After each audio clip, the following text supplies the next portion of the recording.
And for you, if you have to think of one reason of why you would encourage someone to consider joining Space Force, what is that one reason?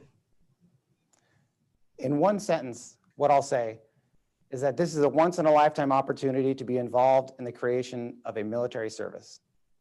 And let me take you back just a bit. I remember sitting in my ROTC classroom in the year 2002. The Rumsfeld Commission was just published the year before, where it recommended an independent service for space. My ROTC instructor stood at the front of the classroom and said, and I'll never forget this, he said, "One day, some of you might find yourselves in a new service." I was excited then. Now imagine my excitement when 17 years later, it actually happens. And on December 20th, 2019, I, my family, and other personnel at the Air Force Space Command headquarters watched on live TV as the Space Force was signed into law. And after the signing happened, the senior officer in the room stood up, took the microphone, and then he tore the Air Force Space Command patch off of his arm. And he said, "Okay, as of now, we are no longer Air Force Space Command." And then at that moment, we all removed our patches, and we became the interim headquarters for the US Space Force until the Pentagon headquarters was stood up.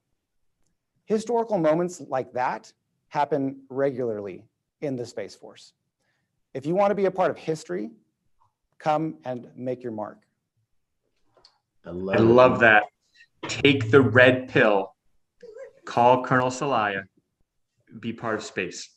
For some context that we forgot to mention is often here on the space economy, we talk about the space economy, but forget to mention three basic facts. The space economy right now in 2021 is valued a little bit over $400 billion as a whole. But interesting enough is that Space Force's budget for 2020 was $15.2 billion. The request they put in for next year is $17.4 billion. And that's partially why recruiting is so important, because you're just not, your biggest investments in all businesses are always your personnel, the humans that make it function, that build your culture of success. So Lieutenant Colonel Aaron Celaya from Space Force, thank you very much for joining us here on the space economy. We look forward to seeing you in the future, because I have a bunch of notes, particularly around the university partnership programs and some other things we'd be interested in. And of course, anything you want to talk about in the future, just let us know. George and I are always happy to chat. George, Samson, I really appreciate it. Every single time I have a lot of fun, and I'm looking forward to the next time.